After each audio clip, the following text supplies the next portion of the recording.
ఒక చిన్న గమనిక, ఈ మాడ్యూల్స్లో శివ సార్ చెప్పింది వర్డ్ టు వర్డ్ ట్రాన్స్లేషన్ చేయబడలేదు. టోటల్గా అర్థమైన దాన్ని వాయిస్ చెప్పాను. కనుక ఎవరికైనా అర్థం కాకపోయినా, లేకపోతే ఇక్కడ తప్పు చెప్పారు అని అనిపించినా కూడా దయచేసి తెలియపరచగలరు, సరిదిద్దుకుంటాము. Thank you, thank you, thank you. Okay, and again, so diploma workshop. I got the doctor from the Trinity University here.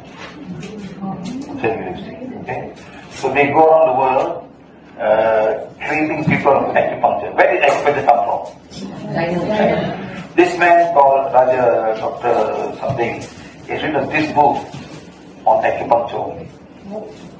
This guy. So people use it as a Bible to learn acupuncture. He's no more here now. So he wrote a book on acupuncture for many parts of the world. So it's taken a lot of trouble to learn, and he is doing a lot of free healing for people. He as we can. Okay. Shiva sir diploma workshop గురించి ఏం చెప్తున్నారంటే, ఆయనకి OYCUM university నుంచి doctorate వచ్చింది. ఈ యూనివర్సిటీలోని వారు ప్రపంచమంతా తిరుగుతూ అవసరమైన వారికి ఆక్యుపంచర్ విధానం ద్వారా చికిత్స చేస్తూ ఉంటారు. ఈ ఆక్యుపంచర్ టెక్నిక్ చైనా నుండి వచ్చినది. OYCUM యూనివర్సిటీ సంస్థాపకులు ప్రొఫెసర్ ఎంటోన్ జయసూర్య ఆక్యుపంచర్ విధి విధానాలపై ఒక పెద్ద పుస్తకాన్ని రాశారు.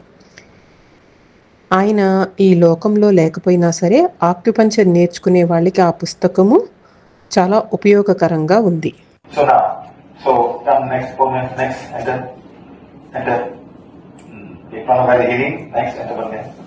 Affiliated to Open Inter-University of Complementary Medicine, and they are affiliated to the Azteca University of Mexico. And they also are affiliated to two other universities in another place, Kazakhstan, and also another place. See, the problem is that people from other countries are more interested. The Western countries all are pro-medicine. Pro-medicine. So difficult to go with that. They cannot accept, because the whole medical, even Singapore, we have this what Singapore Medical Council is. They will not accept things very easily. ప్రాణ violet healing ఈ యూనివర్సిటీతోనే అనుసంధానం చేసుకున్నది, అంటే affiliation తీసుకున్నది. మెక్సికోలో ఉన్న ఎక్సికా university కూడా ఈ యూనివర్సిటీతో అనుసంధానించబడినది. Kazakhstan మరియు వేరే ప్రదేశాల్లో ఉన్న ఇంకొక 2 యూనివర్సిటీలు కూడా ఈ యూనివర్సిటీతోనే అనుసంధానించబడినాయి. బాధపడాల్సిన విషయం ఏంటంటే, ఈ దేశాలన్నీ కూడా ఆల్టర్నేటివ్ మెడిసిన్ నేర్చుకోవాలని ఉత్సాహం చూపిస్తున్నాయి. కానీ పశ్చిమ దేశాలు ఈ ఆల్టర్నేటివ్ మెడిసిన్ మరియు హీలింగ్ గురించి పట్టించుకోవటం లేదు. సింగపూర్ మెడికల్ కౌన్సిల్ కూడా ఈ విషయాల గురించి అనుమతి ఇవ్వటం లేదు. In fact, yesterday one madam came yesterday. She's not here. She had water allergy for a very, very long time. Sarala. What's his name? Sarala. Madam Sarala. And we hear now she's drinking water. The best part, the doctor is working in the allergy clinic, allergy center in Singapore. And he could tell the doctor, mother could heal. Maybe we can go and help them on his name. I'm sure every day, see, when you go to allergy, what they give you? Symptoms. Show your symptoms. Just for symptoms. How long are you going to do? You just ask us, bring one patient, and we heal them through them. They become better, then they get incorporated helping people, isn't it? That's all. We're not asking money. We're not selling any product or special product. We're not selling any product. And you sell a product, this is for you. Okay, you eat this every time, you no more allergy, in one sense. We're not doing that. We want to teach you how to heal this for the rest of your life. And they should open themselves to find out, but they are so stuck, how do you help them? సార్ని కిందటి రోజు ఒక మహిళ కలవటానికి వచ్చింది. ఆవిడికి చాలా సంవత్సరాలుగా మంచినీళ్ళ ఎలర్జీ ఉంది. ఆశ్చర్యకరమైన విషయం ఏమిటంటే, ఆవిడ కూతురు ఒక ఎలర్జీ క్లినిక్లో పనిచేస్తోంది. ఆ అమ్మాయి తన క్లినిక్కి వెళ్ళి అక్కడ డాక్టర్తో మా అమ్మగారికి ఆ ఎలర్జీ తగ్గిపోయిందని చెప్పింది. సార్ ఏం చెప్తున్నారంటే, ఇలాంటి ఎలర్జీ లక్షణాలతో ప్రతిరోజు బాధపడే వాళ్ళకి మనం చాలా సహాయం చేయవచ్చు. ఇంకా శివ సార్ ఎలర్జీ గురించి చెబుతూ, అసలు మనకు ఎలర్జీ ఉందని ఎలా తెలుస్తుంది? ఏదైనా ఒక వస్తువు తిన్నాక వాళ్ళకి కలిగే లక్షణాలను బట్టి మనం వారికి ఆ ఎలర్జీ ఉందని తెలుసుకోవచ్చు. పీవీహెచ్ ఎలర్జీ ఉన్నవారికి వారికి ఏదైతే ఎలర్జీ ఉందో ఆ వస్తువుని తీసుకురమ్మని చెబుతుంది. వాటి ద్వారా వారికి ఉన్న ఎలర్జీని శివ సార్ తీసివేస్తారు. తర్వాత వారు ప్రతిరోజు కూడా వారికి ఏదైతే ఎలర్జీ ఉందో ఆ వస్తువును చక్కగా వినియోగించుకోగలుగుతారు. పీవీహెచ్ వారి దగ్గర నుంచి ఫీజు ఏమీ వసూలు చేయదు. అలాగే వారికి తప్పుడు మార్గదర్శనం కూడా చేయదు. అక్కడ హీలింగ్ మాత్రమే చేస్తారు. దానివలన వారు బాధపడుతున్న ఎలర్జీ నుంచి విముక్తులయ్యి జీవితాన్ని సాఫీగా గడపగలుగుతారు. దీనిని అర్థం చేసుకోవటానికి లేదా పీవీహెచ్ గురించి తెలుసుకోవటానికి ప్రతి ఒక్కరూ ఓపెన్ మైండ్ కలిగి ఉండాలి. కానీ అందరూ వారి మైండ్ని మూసేసుకుంటున్నారు. అలాంటి వారికి ఎవరు మాత్రం సహాయం చేయగలరు?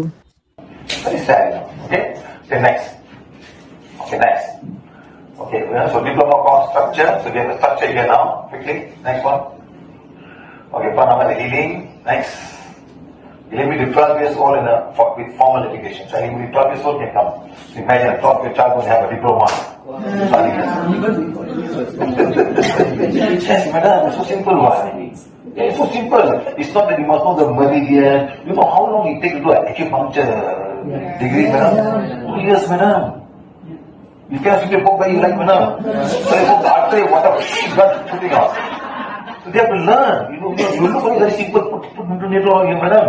You put the wrong place, madam. Blood shoot out, no. Like that. We get internal bleeding. Understand? So we don't do that. So anybody can come learn. Okay?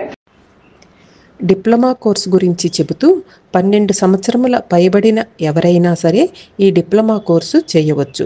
ఇది చాలా సులభమైనది. వారికి ఏమీ వైజ్ఞానిక పరిజ్ఞానం అక్కరలేదు. ఆక్యుపంక్చర్ డిగ్రీ తీసుకోవాలంటే కనీసం 2 సంవత్సరాలు పడుతుంది. ఆక్యుపంక్చర్ గురించి పూర్తిగా తెలుసుకోకుండా సూదిని ఆర్టరీ అంటే ధమనులలోకి గుచ్చకూడదు. అలా గుచ్చితే అక్కడ నుండి రక్తం కారిపోతుంది. రక్తస్రావం జరుగుతూ కూడా ఉండవచ్చు. కానీ పీవీహెచ్ని ఎవరైనా కూడా చాలా సులభంగా నేర్చుకోవచ్చు.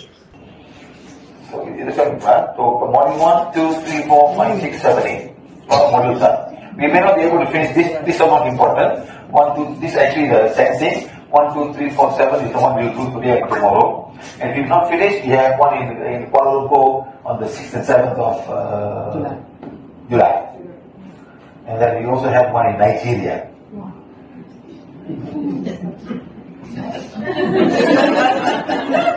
Why, madam? Madam, you go to Nigeria, you'll be so amazed to find the government accepts all kind of healing. Everyone's a professor. How much is a professor? $2,000. I know some of them will give money to professor, but you can give a professor by yourself. Everyone's a professor. I went for a workshop there. When I started healing, I'm looking at me. Where you can heal now? They call it the person, you got healer, very bona. They cannot accept, they cannot believe, madam. They cannot believe what they were doing so easily, madam. And I did challenge who had come from the healing right now. So everybody is like so scared how the healing happens so fast, so simple, so easy, madam. Yeah, they cannot accept. See, basically, they understand the concept of energy. For them, it's like traditional medicine, this one, acupuncture, acupressure, modules గురించి మాట్లాడుతూ ఈ diploma కోర్సులో 9 modules ఉంటాయి. ఈ Singapore వర్క్షాప్లో 6 మాడ్యూల్స్ని పూర్తి చేయడానికి ప్రయత్నిస్తాను.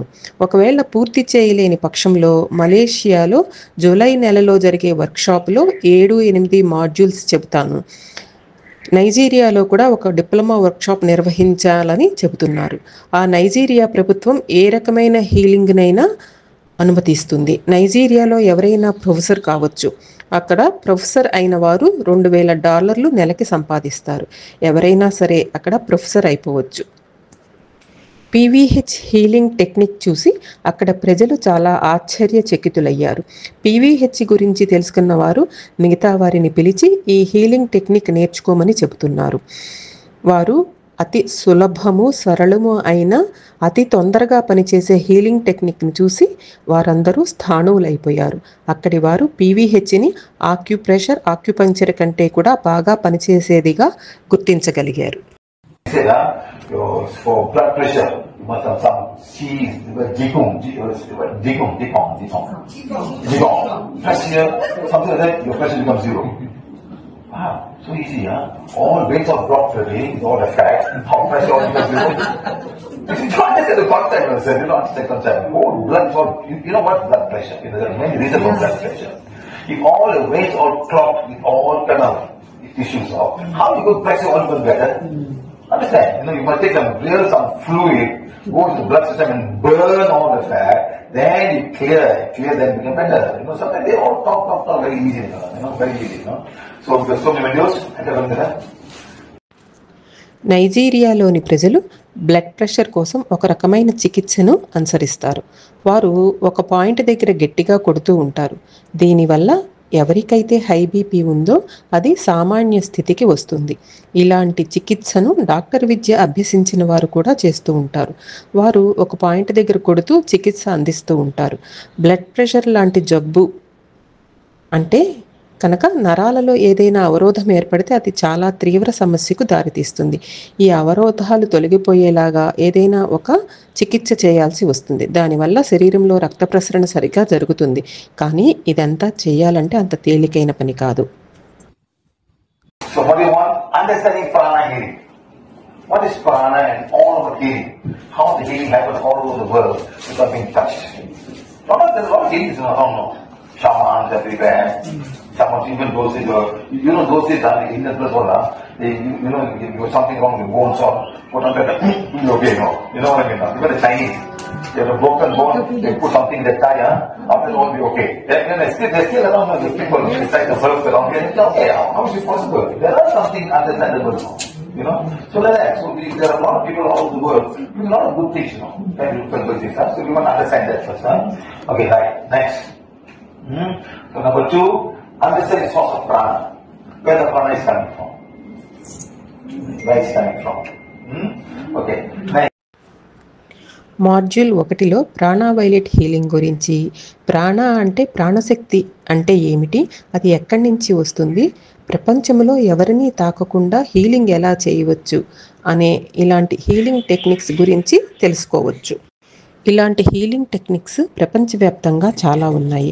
భారతదేశంలో కూడా చాలా హీలింగ్ పద్ధతులు ఉన్నాయి. చైనాలో కూడా ఎముకలు విరిగిన వారికి ఇలాంటి హీలింగ్ పద్ధతుల ద్వారానే వాటిని తిరిగి అతికిస్తారు. ప్రపంచవ్యాప్తంగా ఇలాంటి హీలింగ్స్ అద్భుతంగా చేసేవారు చాలామంది ఉన్నారు. మాడ్యూల్ 2లో మనము ప్రాణశక్తి ఎక్కడి నుంచి వస్తుందో తెలుసుకుంటాము.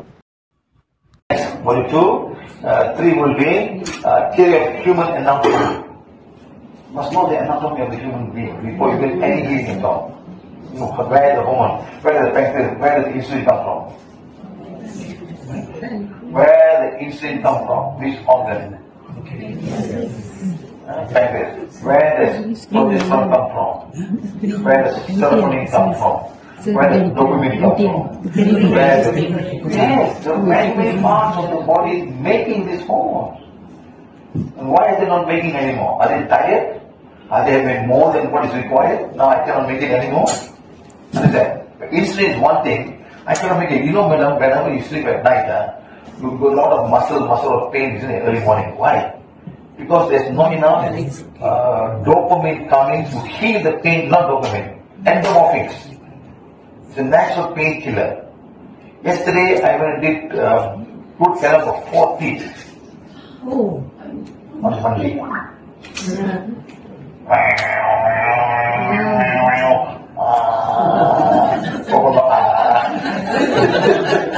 Not easy, open mouth, drill, X-ray, not even they're doing that, sir. They put X-ray first, check and see, X-ray. So 1, 2, 3, 4, madam. Understand? I'm talking to change the dentist, he knows what I'm doing. 4th tooth, madam. Malaysia. No, in India, madam.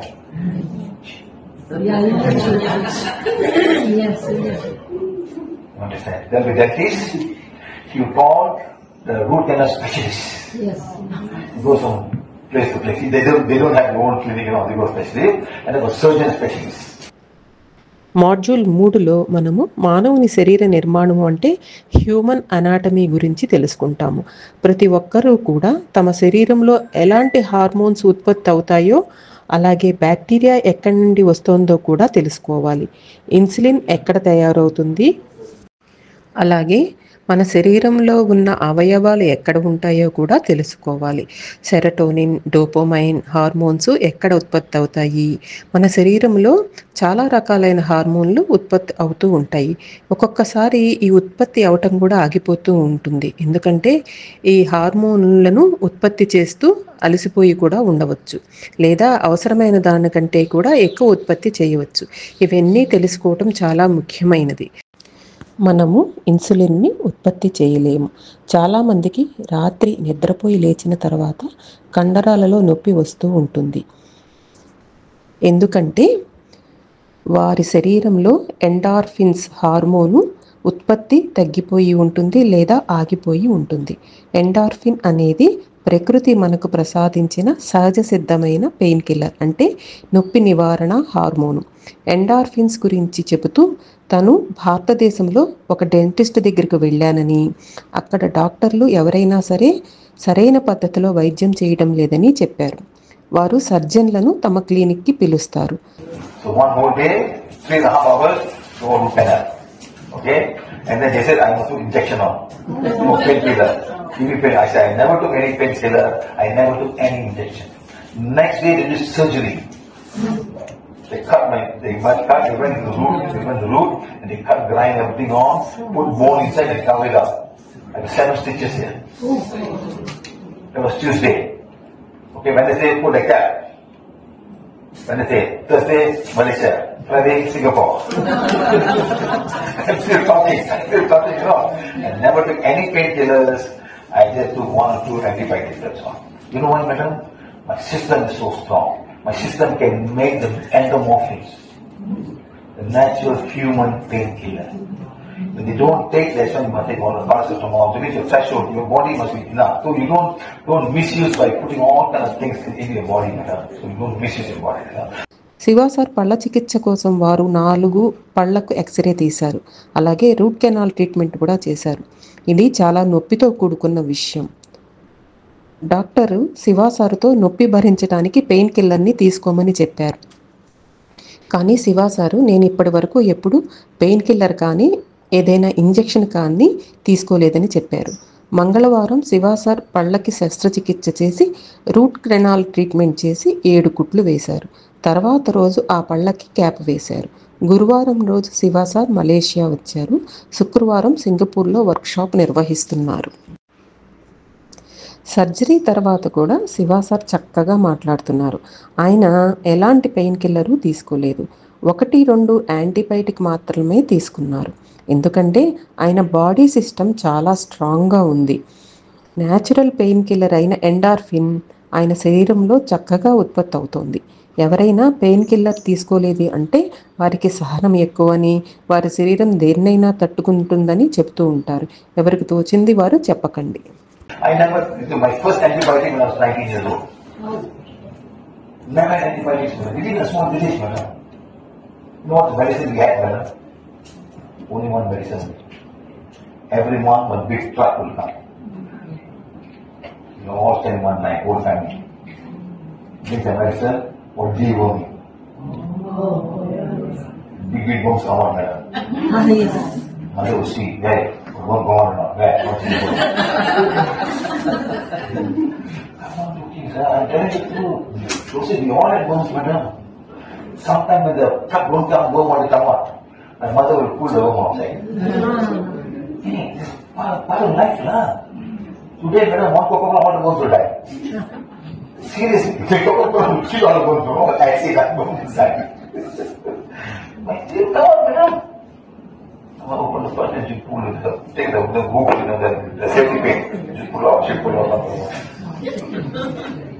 There were people in Malaysia, the worm was so much, they come out from the mouth, Oh, this is life, They come out from the mouth, no more space to do it. These are from the mouth, madam, the worms. People are coming out now. In those days were different, madam. Today I don't think anybody got any worms in anybody's mouth. Shiva sir తన మొదటి antibiotic తన 19 సంవత్సరముల వయసులో తీసుకున్నానని చెప్పారు. ఆ రోజులలో antibiotic మందులు తీసుకునేవారు కాదు. వారు నివసిస్తున్న గ్రామంలో ఇలాంటి మందులు సులభముగా లభ్యమయ్యేవి కాదు. ప్రతి నెలా కూడా ఒక ట్రక్కు ఆసుపత్రి లాంటి వ్యాను వచ్చేది. అప్పుడు ఇంట్లోని వారందరూ కూడా అక్కడ లైన్లో నుంచుని ఉంటే వారందరి చేత విరోచనాలు అవ్వటానికి మందు తాగించేవారట. శివసార్ అమ్మగారు పొట్టలో నుంచి ఆ క్రిములు బయటకు వస్తున్నాయా లేదా అని కూడా చూసేవారట. కొంతమంది పొట్టలో ఎన్ని క్రిములు ఉన్నాయంటే వారి నోటి నుంచి కూడా బయటకు వచ్చేవట. పూర్వకాలంలో వాడిన మందులు ఇప్పుడు వాడాల్సిన పని లేదు, ఎందుకంటే ఇప్పటి పరిస్థితి మారింది కనుక. We don't even forget about the big medicine also. There's no such thing today. So imagine. So we must understand human anatomy. Yeah, I'm not going to cover everything. You must do your homework. Yes. I give you the basic thing because we just need to, don't say you sense with the kidney, you sense it with the kidney. Now, many people don't know better. They don't look at this. So you must know the pituitary gland, hypothalamus, thalamus, thyroid, parathyroid. You must know little bit things, not too much of it. And then you can do the sensing to find out. Okay? Okay, that's the ప్రతి ఒక్కరూ కూడా మానవ శరీర నిర్మాణం గురించి తప్పక తెలుసుకోవాలి. మనం కూడా మన శరీర అవయవాలు ఎలా పనిచేస్తున్నాయో తెలుసుకోవటానికి కొంత సమయం వెచ్చించాలి. శివ సార్ అందరికీ కూడా శరీర అవయవాల పనితీరు గురించి చక్కగా తెలియచేశారు. ఎందుకంటే సెన్సింగ్ చేసేటప్పుడు ఆ విషయాలన్నీ తెలుసుకోవటం చాలా ఆవశ్యకం. అలా తెలుసుకోలేని ఎడల మనము గుండెను సెన్స్ చేయాల్సిన చోట కిడ్నీలను సెన్స్ చేస్తాం, లేకపోతే అసలు కిడ్నీలు ఎక్కడున్నాయా అని సెన్సింగ్ చేయాల్సి వస్తుంది. అందరూ కూడా ముఖ్యమైన గ్లాండ్స్ అయిన hypothalamus, thalamus, pituitary, thyroid, parathyroid గ్లాండ్స్లో ఎక్కడ ఉన్నాయో తప్పక తెలుసుకోవాలి. మరీ లోతుగా ఏమీ తెలుసుకోని అవసరం లేదు. ఎంతవరకు తెలుసుకోవాలి అంటే కొన్నిటిని సెన్స్ చేసినప్పుడు వారికి ఏమి సమస్య ఉన్నది అని మనకు అర్థమవుతుంది కనుక అక్కడ వరకు తెలుసుకుంటే సరిపోతుంది. will be the here of human energy field. Okay, no problem. Okay? So, human energy field. Where is this energy field? Why we have this energy field? What's the cause of this energy field? How to manage this energy field? Why is there aura around human beings? Anything. Aura around anything. It's aura around this beam also. It's aura around the chair. Where the aura comes from? Where's the energy field coming from? Who created this energy field? 4వ మాడ్యూల్లో మానవుని శక్తి క్షేత్రం అంటే human energy field గురించి తెలియచేయబడుతుంది. అసలు మానవునికి ఈ శక్తి క్షేత్రం అంటే ఎనర్జీ ఫీల్డ్ ఎందుకు ఉంటుంది, అసలు ఎక్కడ ఉంటుంది, ఈ ఎనర్జీ ఫీల్డ్ అనేది అసలు ఎందుకు ఉంటుంది, ఈ ఎనర్జీ ఫీల్డ్ ఉండటానికి కారణం ఏమిటి, ఈ ఎనర్జీ ఫీల్డ్ని ఎలా తెలుసుకుంటాము, మనిషి చుట్టూరా ఆరా ఎందుకు ఉంటుంది, ప్రతి దానికి కూడా ఈ ఆరా అనేది ఒకటి ఉంటుంది. ఈ కుర్చీకి 4 వైపులా కూడా ఆరా ఉంటుంది. ఈ ఆరా అనేది ఎక్కడి నుంచి వస్తుంది, ఈ ఎనర్జీ ఫీల్డ్ని ఎవరు సృష్టించారు మొదలగు విషయాలు ఈ 4వ మాడ్యూల్లో తెలుసుకుంటాము. Then we come to 5. 5 will be the root cause of disease. What's the root cause of disease? Today everybody is COVID. What's the root cause of COVID? It's a virus which evolved itself over the many years. We also evolving, isn't it? Are we not evolving? So say, hello, phone, today, Bluetooth, yes, good morning, I'm here with that. It's evolving, isn't it, madam? Yes, sometimes use the phone, madam, they can record, no. They can record, no. See, everything is today. We also evolving, even virus is evolving, isn't it, madam? So everybody must evolve itself. So like that. So, root cause of disease, okay? Then come to number 6. Understand the concept of body, mind, and soul. How does the mind affects the body, and how the body affects the mind? What is the relationship of all of these things? How we all affected, and how to find out the mind will be much more easier and simpler that we can move on in life. The mind is the biggest cause of major problems all over the world. Exactly. So the mind. Okay? 5వ మాడ్యూల్లో root cause of the disease అంటే అసలు రోగానికి మూల కారణం ఏమిటి అనే దాని గురించి తెలుసుకుంటాము. రోగం రావటానికి మూల కారణం ఏమిటి? ఉదాహరణకి కోవిడ్ లాంటి వ్యాధి రావటానికి కారణం ఏమిటి? ఇది ఒక వైరస్. ఇది ఎలాంటి వైరస్ అంటే చాలా సంవత్సరాల నుంచి ఇది అభివృద్ధి చెందుతూ వస్తుంది. మనం అందరం కూడా సమయానుసారం అభివృద్ధి చెందుతూనే ఉన్నాం కదా. ఉదాహరణకు కొన్ని దశాబ్దాల క్రితం ఫోనులు మాట్లాడటం వరకే పరిమితమై ఉండేవి. కానీ ఇప్పుడు మనం ఆ ఫోన్లలోనే మెసేజ్లు అలాగే రికార్డులు కూడా చేసుకుంటున్నాము. ఇప్పుడు ప్రతి ఒక్కటి కూడా సంభవం అవుతోంది. మనం ఏ విధముగా అయితే అభివృద్ధి చెందుతున్నామో వైరస్ కూడా అదే విధంగా అభివృద్ధి చెందుతోంది. ప్రతి ఒక్కరూ కూడా తమను అభివృద్ధి పరుచుకోవాలని చూస్తూ ఉంటారు. 6వ మాడ్యూల్లో మనస్సు, శరీరము మరియు ఆత్మ గురించి తెలుసుకుంటాము. ఈ మాడ్యూల్లో మనస్సు శరీరాన్ని ఎలా ప్రభావితం చేస్తుంది, అలాగే శరీరం మనసును ఎలా ప్రభావితం చేస్తుందో తెలుసుకుంటాము. వీటన్నిటి మధ్య ఎలాంటి సంబంధం ఉంది, వీటి వల్ల మనం ఎలా ప్రభావితం అవుతాము, మన జీవితాన్ని సరళంగా సామాన్యంగా జీవించడానికి మనస్సుని ఎలా అర్థం చేసుకోవాలి. ఎందుకంటే ఈ ప్రపంచంలో ఉన్న సమస్యలన్నిటికీ మనసే మూల కారణం కదా. మనస్సు గురించి ఇన్ని కారణాలు ఈ మాడ్యూల్లో తెలియజేయబడుతుంది. Right. So next comes the number 7, the theory of healing with the healing one. How to heal yourself with the healing one. The theory behind the whole thing. Okay? Right. Next will be the sensing. We'll do the sensing, practice sensing with the healing one. Hopefully we'll do it tomorrow. How you know sensing. Once you know sensing, then easy you can find a lot of answers to the problem that you all have. Okay? Now comes the practical session or healing session. Also in Sri Lanka or in Bangkok we have a half-day workshop. Half-day workshop also there. So this time everybody will be coming. Okay, so you see a lot of people from all over the world coming there. Okay, right. So healing means cure, to become healthy again. To make something healthier again. That's curing. That's cure. Healing. Healing means heal yourself to cure something that you have. There are many ways of doing it. How does the medical doctor do? Give you pills. Right? It works. Right? Another person will differently. Sometimes if your boyfriend comes and talk nicely, so become better. That's what. When mother talks to the child becomes better. The child falls down. The first thing when the child falls down, what's the first thing that comes from the mouth? That's what better. My daughter say, Papa. She don't like her mother. But no, mother going to let her go. Papa go on. See, some kids like that, the father is so closer to them. No, okay, so healing happens. When the mother comes and touches the child itself, immediately the healing happens, then you feel crying for a while, touch the heart, and then you become better. So it's all, we all have to, we have gone through the same thing in our life. Okay? Right. So next, comes it's a therapy. Healing is a complex therapy where one can heal any person by removing the things that blocks natural human energy field. The human energy field that's blocking you. Okay? And thus wellness will bring more life naturally without any side effects. So we have no side effects in our job because we see the healing moms. No side effects. So no way you can have, and no way can make a mistake by doing a wrong healing. No way. Okay? Module 7లో healing వ్యాండ్తో ఎలా heal చేసుకోవాలో తెలియజేయబడుతుంది.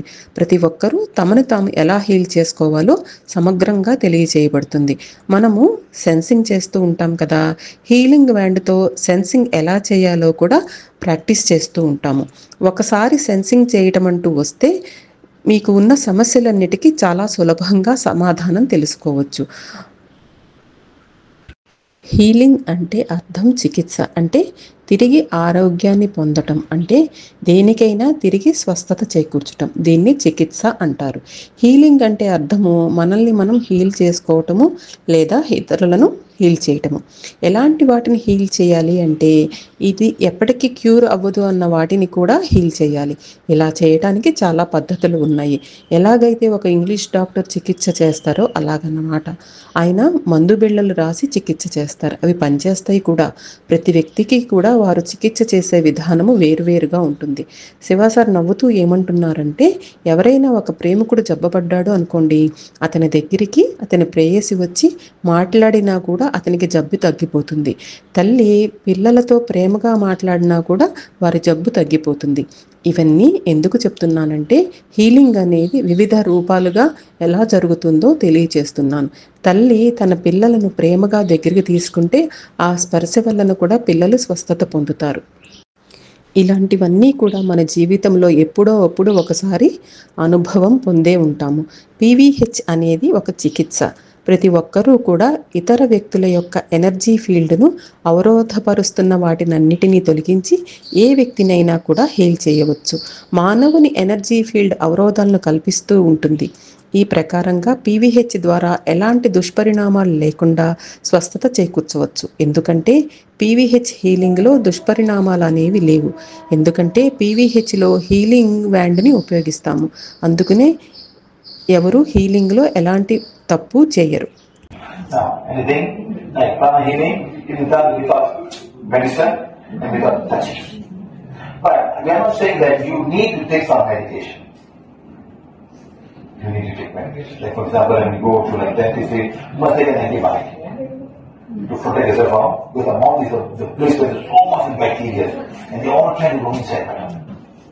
So you must take some form of antibiotic or medication to save yourself. People like me, we have never had any medication from the small child. Our immune system is much more stronger. Understand? I can travel anywhere in the world, come back clean man. Africa, one flight today, tomorrow one more flight, this flight, that flight, and they all get the same food, you know. And fine, because we are small child, we grew up with sticks, we grew up with birds. You know, when a small boy grew up, you got chicken in the house. You know, and chicken will die. Why? Bird flu. Yes. Chicken die, madam. Yes, those days I'm talking about. That family coming here. What my mother do? Chicken like this, madam. What my mother do? Soup. Chicken soup. Don't tell. They can afford to cook chicken, but they chicken they won't cook. Chicken leg piece, they won't cook. Seriously, madam. We've seen all of this as a small child. We've been infected by all of this bird flu and all in the small children that grew up in the village. Prana violet healing అనేది తాకకుండా మందులను సూచించకుండా చేసే ప్రక్రియ. మేము మిమ్మలను మందులు వాడద్దు అని చెప్పటం లేదు. ఒక్కొక్కసారి మీరు మందులను తప్పకుండా వాడాల్సి ఉంటుంది. ఎలాగంటే మీరు ఎవరైనా ఒక దంత వైద్యుడి దగ్గరికి వెళ్ళారు అనుకోండి, వాళ్ళ చికిత్సలో భాగంగా ఇన్ఫెక్షన్ నుంచి తప్పించుకోవడానికి మీకు తప్పకుండా యాంటీబయాటిక్ మందులు ఇస్తారు. ఎందుకంటే మన నోరు ఎలాంటి ప్రదేశం అంటే చాలా రకాలైన క్రిములు అక్కడ ఉంటాయి. అవి ఏదో ఒక విధముగా లోపలికి వెళ్ళాలని చూస్తూ ఉంటాయి. అందుకని క్రిముల నుంచి రక్షణ పొందటానికి ఏదో ఒక రూపంలో మీరు తప్పకుండా యాంటీబయాటిక్స్ తీసుకోవాల్సి ఉంటుంది. సార్లాగా కొంతమంది వారి చిన్నప్పటి నుంచి కూడా ఎలాంటి మందులు వాడని వారు ఉంటారు. ఎందుకంటే వారిలో రోగనిరోధక శక్తి చాలా ఎక్కువగా ఉంటుంది. మేము మీకు మందులను వాడవద్దు అని చెప్పటం లేదు. అప్పుడప్పుడు మందులు వాడాల్సి ఉంటుంది. సార్ ఏం చెప్తున్నారంటే ఈ ప్రపంచంలో ఏ దేశానికి వెళ్ళినా పూర్తి ఆరోగ్యంతో నేను తిరిగి వస్తాను అని చెప్తున్నారు. సార్ హీలింగ్ బోధించడానికి వివిధ దేశాలకు వెళ్తూ ఉంటారు. ఆయన ఏ దేశానికి వెళితే అక్కడ ఆహారాన్ని మాత్రమే భుజిస్తారు. ఆయన ఎప్పుడు అనారోగ్యం పాలు కాలేదు. దీనికి కారణం ఏంటంటే చిన్నప్పటి నుంచి ఆయన రకరకాల జంతువుల మధ్య పెరిగారు. వారి ఇంటిలో కూడా కోళ్ళు ఉండేవి. అవి బర్డ్ ఫ్లూ వ్యాధి మూలంగా చనిపోయేవి. ఏదైనా ఒక కోడి బర్డ్ ఫ్లూ వ్యాధితో బాధపడుతుంటే వాటిని చంపేసి ఆహారంగా వండుకునేవారు. కానీ ఆ కోడి ఆ వ్యాధితో చనిపోతే మాత్రం దానిని వండుకునేవారు కాదు. సార్ చెప్పేది ఏంటంటే మా గ్రామంలో పెరగటం మూలంగా ఈ విషయాలన్నీ కూడా నాకు సంక్రమించి ఉండవచ్చు అని చెప్తున్నారు. But mother would cook and eat. Sometimes the chicken really thinks some no. We put into a small plate, boom, like that. She will stop it. to survive the chicken, madam. For what all? So the chicken diet is, madam, is looking, no. Looking means I'm wasted. We cannot eat food, no. So we have to feed that full other, no. So chicken dose takes 7-8 months to become better. Nowadays only 30 days only chicken. 8 months, madam. Understand? When Deepavali come, madam, my mother will buy small baby chicken. She bring back home and we feed the flour, then grow big, madam. On summer in April, when Chinese New Year will come, He will open the thing, he will take out remove the testicles of the male chicken.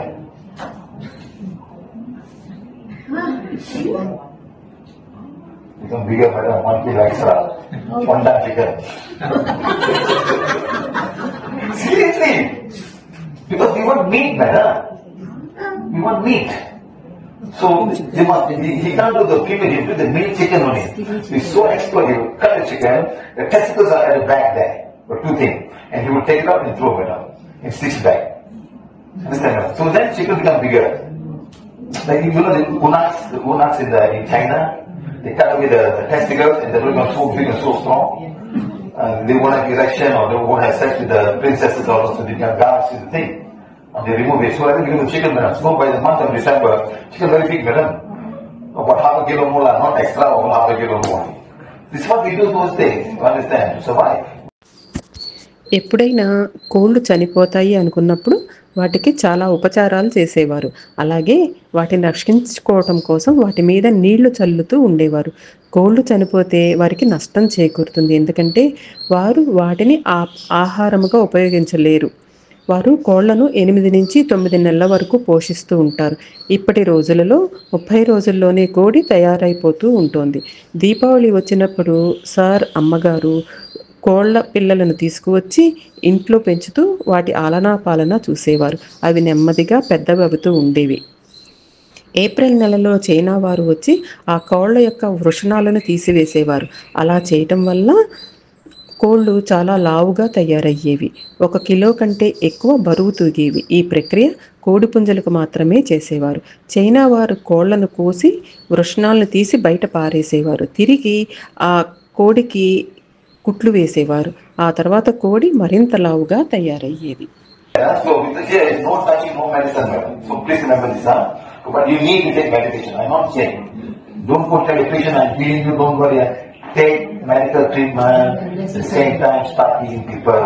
Don't be big heroes. So don't worry. Take the medicine, throw in the dustbin. Don't do that. Don't be hero. No, throw the dustbin and we start healing you. Don't do that. You understand? Huh? If something go wrong, they will blame you for that. Huh?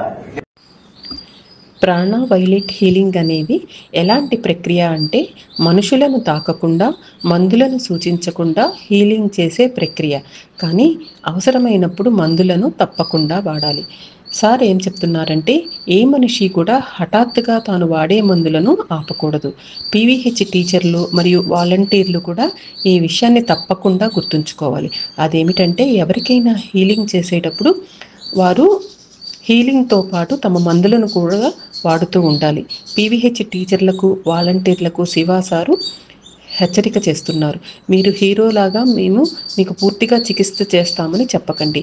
ఎవరికీ కూడా మీ మందులను వాడకండి లేకపోతే పారవేయండి అని తప్పుడు సలహా ఇవ్వకండి. ఎందుకంటే ఏదైనా జరగరాంది కనుక జరిగితే మిమ్మల్నే దోషులుగా చూస్తారు. So next come. So wellness as well as do distance healing. We do distance healing at the same time. Can heal anybody. Okay? Anybody got migraine now? No migraine? Very good, really, sir. All very good now. Yes, actually, madam. In fact, for India, kind of people will migraine knowledge, madam. First in India, they go, all inside. But I don't find anybody. And when you spirit, when I can find a single and spirit into India now. Everybody healing themselves now. In fact, what are you guys doing? What time you sit down? What time you guys do? What time you do? 7:30? 7:30. You all sit down, take healing, more healing condition. People, all women in Singapore, right? Like that. So a lot of things are changing. People are helping people. So a lot of people are helping in the పీవీహెచ్లో distance healing కూడా చేయవచ్చు. అంటే ఎవరైనా వ్యక్తి దూర ప్రాంతంలో ఉన్నా కూడా వారికి కూడా హీలింగ్ చేయవచ్చు. శివ సార్ వర్క్షాప్లో ఉన్న వారిని మీలో ఎవరికైనా మైగ్రేన్ నొప్పి ఉన్నదా అని అడుగుతున్నారు. అందరూ తమకు ఆ నొప్పి లేదని చెప్పారు. కొన్ని సంవత్సరాల క్రితం శివ సారు భారతదేశంలో వర్క్షాప్ నిర్వహించినప్పుడు ఎవరికైనా తలనొప్పి ఉందా అని అడగగానే చాలామంది లేచి హీలింగ్ కోసం వచ్చి నుంచునేవారు. కానీ ఇప్పుడు ఆ సంఖ్య చాలా మటుకు తగ్గుతూ వస్తోంది. అలాగే నెలసరి నొప్పితో బాధపడుతున్న స్త్రీలు కూడా చాలా తక్కువ సంఖ్యలో ఉంటున్నారు. ఎందుకంటే ఎవరికి వారు తమని తాము హీల్ చేసుకుంటున్నారు. వర్క్షాప్లో ఉన్న వారిని మీరందరూ ఏ సమయంలో నెలసరి నొప్పితో బాధపడుతున్న స్త్రీలను హీల్ చేస్తున్నారు అని శివ సార్ అడిగారు. వారు ఉదయం 7:30 గంటలకు అని చెప్పారు. మీరు కమాండ్లో ఏం చెప్పాలంటే, హీలింగ్ వ్యాన్ దయచేసి సింగపూర్ నగరంలో నెలసరి నొప్పితో బాధపడుతున్న మహిళలందరినీ హీల్ అండ్ కండిషన్ చేయండి అని చెప్పాలి. ఇలా చేయటం వల్ల పరిస్థితులు చాలా మటుకు మారుతున్నాయి. ప్రజలందరూ ఒకరికొకరు సహాయం చేసుకుంటున్నారు. Okay, right. So next, prana healing. Healing can be used to heal animals, plants, and non-living things as well. There are no people that heal your washing machine. Anybody heal washing machine there? There? One take a bag with it. Tell me how you heal your washing machine. Now. Say that. Come on, you must know, isn't it? Come, tell me. Check what's wrong with the washing machine first. Mm-hmm. Remove whatever negativity, negative energy, blocks, curse. Yeah, I mean whatever lah. You see, no, they don't curse the washing machine. Anything comes like a wave, because you live in a very multiple place, madam. Your veranda is straight. You know, this morning, imagine, madam. Yeah. Please stand up, madam. Please stand up. You know what she was telling me? There's a neighbor on the other side. The baby crying, he called the police. She was telling me. The baby crying, he called the police, madam. And the police came. See, the people living like that. So what the energy you have in the whole block? Understand? Maybe he's got some kind of psychic issues. It can be small sounds also. You know, I think you wear earplugs the same. Put earplugs everywhere. See, baby cries. Sometimes baby will cry in the middle of the night so much noise. And baby comes, excuse me, can I help you? Why baby cries? You won't help people, madam. Not call the police and say, baby cries. What do the police do? Go to hospital, maybe hospital will come, madam. What do the police see? ప్రాణ violet హీలింగ్లో healing అనేది మనుషులకు, మొక్కలకు, అలాగే ప్రాణం లేని వస్తువులకు కూడా చేయవచ్చు. ఇక్కడ ఉన్న వారిలో ఒకరు వాషింగ్ మెషిన్ని కూడా హీలింగ్ ద్వారా సరిచేసుకున్నారు. సార్, వాషింగ్ మెషిన్ హీల్ చేసుకున్న ఆవిడని మీరు వాషింగ్ మెషిన్ని ఎలా హీల్ చేశారు అని అడిగారు. ఆవిడ ఏం చెప్తున్నారంటే, ముందు మిషన్ ఎందుకు పని చేయటం లేదో తెలుసుకోవాలి, తర్వాత ప్రతికూల శక్తులు, బ్లాక్స్, శాపాలు ఏమన్నా ఉంటే వాటిని తొలగించాలి. శివ సార్ నవ్వుతూ, వాషింగ్ మిషన్లోకి శాపాలు కూడా పెడతాయా అని అడుగుతున్నారు. ఎనర్జీ అనేది ఒక అలలాగా వస్తూ ఉంటుంది. ప్రస్తుత కాలంలో అందరూ కూడా అపార్ట్మెంటు వంటి వాటిలో నివాసం ఉంటున్నారు కనుక ఈ ఎనర్జీ అనేది ఒకదానితో ఒకటి కలిసిపోతూ ఉంటుంది. ఈ విషయం గురించి మాట్లాడుతూ మేడం విజయ తనకు ఒక విషయం చెప్పారని చెప్పారు. ఆమె ఉంటున్న ఫ్లాట్స్లో పక్కన ఇంకొక కుటుంబం నివాసం ఉంటూ ఉంది. వారు పిల్లలు ఏడిస్తే పోలీసులకు కంప్లైంట్ ఇచ్చి వారిని పిలుస్తారట. పోలీసులు కూడా వస్తారట. అలాంటి వారు అక్కడ నివసిస్తూ ఉన్నప్పుడు మిగతా వారందరి యొక్క ఎనర్జీ ఎలా ఉంటుంది? ఆ ఫ్లాట్లో ఉంటున్న వారిలో ఎవరికైనా మానసిక సమస్య ఉండి ఉండవచ్చు. ఎందుకంటే చిన్న శబ్దాన్ని కూడా భరించే శక్తి వారికి లేదు. నిజానికి పక్క ఇంట్లో ఎవరైనా పిల్లలు ఏడుస్తూ ఉంటే మనం వెళ్ళి వారికి ఏమైనా సహాయం కావాలా లేక ఆసుపత్రి వారిని ఏమన్నా పిలవాలా అని అడగాలి. So imagine you're living in an environment and all kind of people and this waves of energy will flow all over the place. Then the energy will come and affect things in your house also. So you understand it. Energy will flow to many parts of the place, not only this place but all over the place. You live in an area with so many people, madam. One fellow is taking leave of the job, one fellow is very happy, one fellow shouting with the wife, one fellow I don't want to go back home tonight, I want to go and visit my girlfriend, my wife knows, but I want just because I want to talk about everything. So all these things there, so all these things happening. So anything flows. So don't think that what Jack is saying that my group, they curse my washing machine. Just energy flowing to the area can cause this problem. Okay, guys? Right? So there, even non-living things as well. You must see the people telling me, even the car start, they won't feel the car starting to work. Seriously. Because this works of energy field, madam. Because the car is made of so many atoms. Multiple atoms, madam. See that light here in front of us, what we have in front of us, madam? What do you have inside? Air. What do you have in the air? Nitrogen? Oxygen? Yes, and each is a molecule. It is vibrating with energy. They're flowing. You see, everything is an energy field, madam. Then we come to that. రకరకాల మనుషులు ఉన్న చోట మనం నివసిస్తున్నాము అంటే అక్కడ ఉన్న energy ప్రభావం అందరి మీద కూడా ఉంటుంది. ఆ ఎనర్జీ మిమ్మల్ని కూడా ప్రభావితం చేయవచ్చు. ఎనర్జీ అనేది ప్రతి చోటికి వెడుతుంది. అది ఒక చోటే కదలకుండా ఉండదు. ఒక అపార్ట్మెంట్లో ఉన్న ఇళ్లలో ఇద్దరు భార్యాభర్తలు వాదులాడుకుంటున్నారనుకోండి, ఇంకొక చోట ఒక వ్యక్తి తన ఉద్యోగం పోయి బాధపడుతూ ఉండవచ్చు.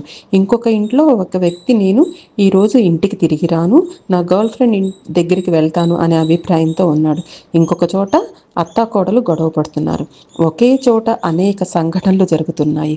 అలాంటప్పుడు వాషింగ్ మెషిన్ పాడైపోవటానికి గల కారణము శాపాలు కాదు, ఆ బిల్డింగ్లో ఉన్న ఎనర్జీ యొక్క ప్రభావం అయి ఉండవచ్చు. ఇలాంటి విషయాలు ప్రాణం లేని వాటి విషయంలో కూడా జరుగుతాయి.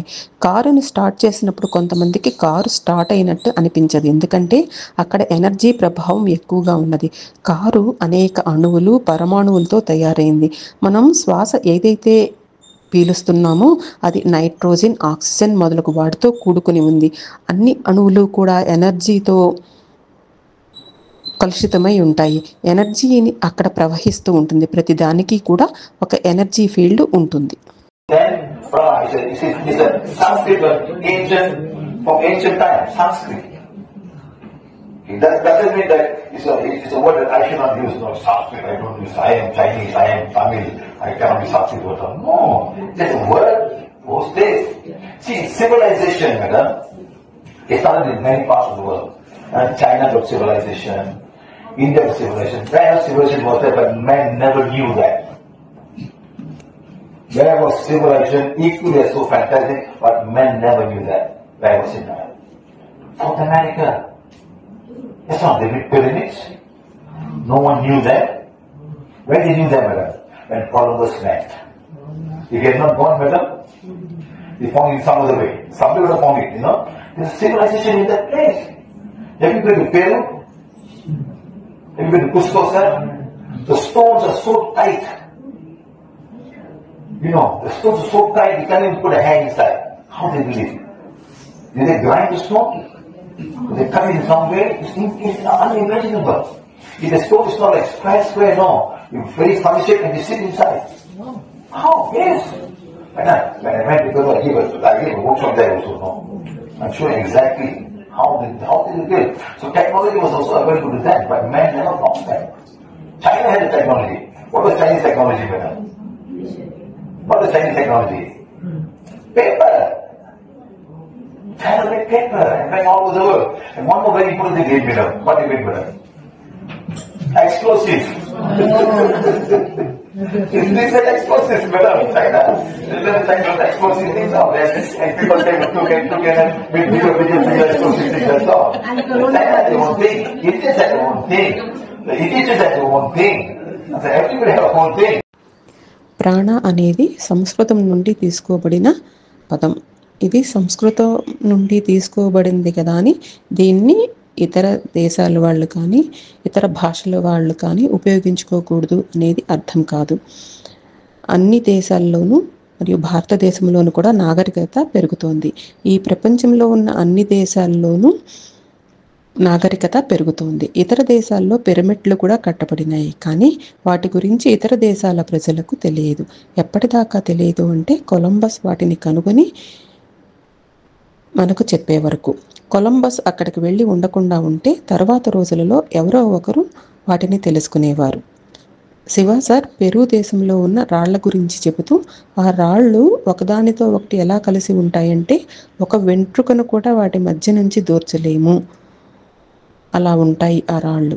మనం ఆలోచించాల్సిన విషయం ఏంటంటే పూర్వకాలంలోని ప్రజలు వీటిని ఎలా కట్టారు అని. వాళ్ళు రాళ్లను పొడి చేసి కట్టారా లేక ముక్కలు ముక్కలుగా కట్టారా అనేది ఆలోచించాలి. కొంతకాలం ముందు శివ సార్ పెరు దేశంలో ఒక వర్క్షాప్ నిర్వహించారు. అందుకని సార్కి అక్కడ ఉన్న పరిస్థితులు, కట్టడాల గురించి తెలుసు. వారు కట్టిన కట్టడాల యొక్క టెక్నిక్ చాలా మంచిదై ఉండవచ్చు, కానీ ఇతరులకు వాటి గురించి ఏమీ తెలియదు. సార్ చైనా గురించి చెబుతూ వారి దగ్గర కూడా ఒక అద్భుతమైన టెక్నిక్ ఉందని చెప్పారు. చైనా దేశీయులు కాగితాన్ని కనుగొన్నారు. ఆ కాగితాన్నే ఇప్పుడు ప్రపంచవ్యాప్తంగా అందరూ ఉపయోగించుకుంటున్నారు. చైనా యొక్క ఇంకొక ఆవిష్కారం అణుబాంబు. ప్రతి ఒక్కరికి వారి వారి నాగరికత విశిష్టత ఉన్నది. Even this fellow from what do you call it, the guys from the ladies of Australia. What happened? They're boomerang, madam. Coming to you again. You see how beautiful it is, how it's close to boomerang. If you catch the bird, it's coming to them. Soon, that's coming to them again. How did he come back and make the sun come back again? You understand? So it's all understandable. So who would have made that? All these are things that you don't understand. So let us be sharing. So it's for Sanskrit in prana, in Sanskrit prana. Then it means life force in English. English never had a word. We use the word life force. Some life force out there. Okay? And then there's what we call as a qi in Chinese. Qi. Qi Kung. Tai Chi. You know, there was qi. That's all. It's there. You cannot deny that. Okay? And then we have what? Ki in Japanese. What's the ki? Give me one ki, madam. The ki. One more? Aikido. Aikido. So these are the words that we use. Okay, so they add. And where did the Reiki come from? Tibet, madam. Yes. Usui go Chewy in Tibet.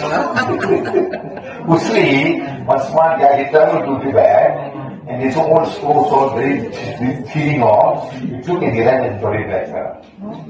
And he developed Reiki. Now today there are so many Reiki. Narayan Reiki, Durga Reiki. Yes, madam. He developed his own name only. Understand?